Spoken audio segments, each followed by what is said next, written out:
Je vais accueillir avec moi sur scène deux élus. Sandra Le Nouvelle qui copilote avec moi le collectif 22 et qui prendra d'ailleurs la parole au titre du collectif 22 tout à l'heure. Et Agnès Lebrun qui est porte-parole du collectif 29, maire de Morlaix et conseillère régionale, à qui je vais laisser la parole.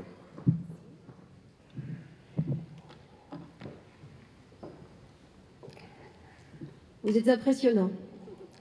Et quand on est ensemble, on est puissant. Chers collègues des Côtes d'Armor, merci de nous accueillir. Chers collègues du Morbihan, d'Ille-et-Vilaine, du Finistère, chers amis, la France a rendez-vous dans quelques semaines avec son agriculture, dans un salon que chaque année, le monde nous envie. Parce que nos productions sont le fruit de la technique, de la passion et du savoir-faire unique de nos agriculteurs. Et pourtant, jamais comme aujourd'hui, ce mot « salon » n'a semblé aussi incongru. La Bretagne, qui est la première région agricole, sera au rendez-vous, comme d'habitude. Mais cette année, c'est rempli de désespoir que nos agriculteurs iront à Paris. Élus de terrain, nous les rencontrons chaque jour. Chaque jour, nous voyons leur désarroi, leur misère même. Leur quotidien ne cesse de s'assombrir, plombé jour après jour. Et la crise qui s'abat sur eux, certes, elle est là depuis longtemps, mais elle est d'une ampleur sans pareille. Et depuis le début de l'année, les désordres se multiplient. Submergée par cette détresse, notre douce France, qui normalement a l'odeur du foin, n'a plus que celle des pneus brûlés et le goût amer de la révolte. Que sera le salon de l'agriculture dans ce contexte? Une vitrine pour les Parisiens?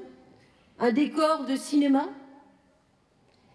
Nos enfants sont parmi les plus enthousiastes à se presser chaque année dans ces allées. Et chaque année, en vedette, le stand, c'est celui où il y a des poussins. Et ce qui devrait être une promesse est devenu un symbole insupportable. Toutes les filières sont touchées. Parce que, comme l'écrivait Edgar Pisani, l'agriculture, il y a longtemps, l'agriculture ne veut pas vivre de subsides. Elle veut un destin. En effet, un avenir, ça ne s'écrit pas à coups de subventions, mais grâce à des décisions, à des perspectives. Nous connaissons les mots. Étiquetage, surréglementation, surtranscription, inflation normative, lourdeur des charges, lourdeur administrative, embargo russe. Nous connaissons cette liste par cœur. Mais aujourd'hui, nos agriculteurs, et nous aussi, nous attendons des réponses claires et des actes concrets. Parce que les plus jeunes qui ont choisi ce métier, qui sont formés, qui sont des chefs d'entreprise, eh bien, ils attendent enfin qu'on leur dise à quoi ils servent. S'ils doivent arrêter, qu'on le leur dise. S'ils doivent se reconvertir, qu'on le leur dise. Nous sommes passés, depuis plusieurs mois, d'un drame économique qui est là, présent, à aussi un drame social qu'il ne faut pas nier. Mais regardons la réalité en face. Voulons-nous que l'alimentation de nos enfants dépende de production d'autres continents? Voulons-nous que la décision qui a été prise après la guerre de dire que l'autosuffisance alimentaire est un gage essentiel pour la paix, est-ce que nous voulons que cette promesse que nous faisions aux générations futures après la guerre se dilue dans l'inertie politique? Quelle réponse pourrons-nous apporter lorsque les agriculteurs auront disparu pour l'aménagement de notre territoire et, bien entendu, pour la préservation de notre environnement? Est-ce que nous voulons vider nos communes de la population qui en fait battre le cœur et qui en construit l'architecture? L'agriculture, ça n'est pas du folklore. Aujourd'hui, produire agricole, c'est maintenir notre sécurité alimentaire, la meilleure du monde.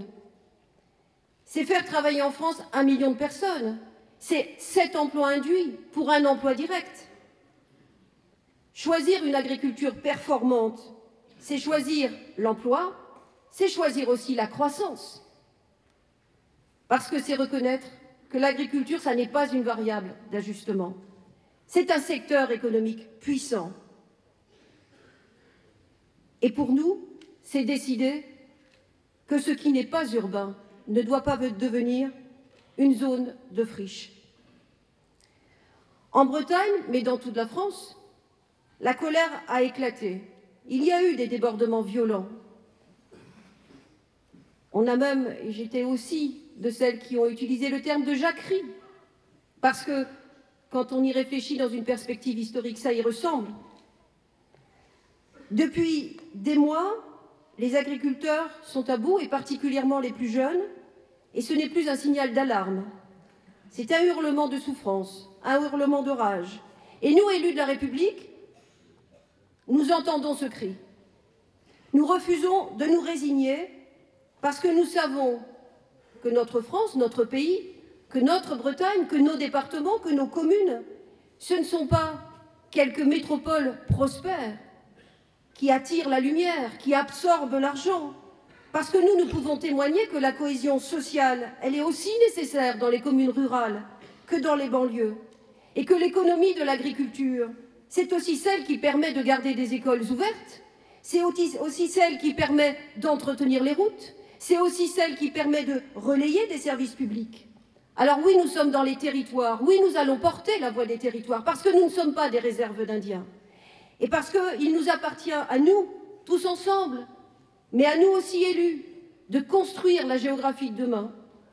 La journée du Congrès des maires, nous avons accueilli il y a quelques mois Éric Orsena. Éric Orsena disait ceci: la géographie, ce n'est pas une donnée, c'est une volonté. Eh bien, tous ensemble aujourd'hui, nous disons cette volonté, nous l'avons, nous ne céderons pas, nous ne nous résignerons pas, nous demanderons des comptes, nous continuerons à nous battre pour vivre en Bretagne de notre agriculture avec nos agriculteurs.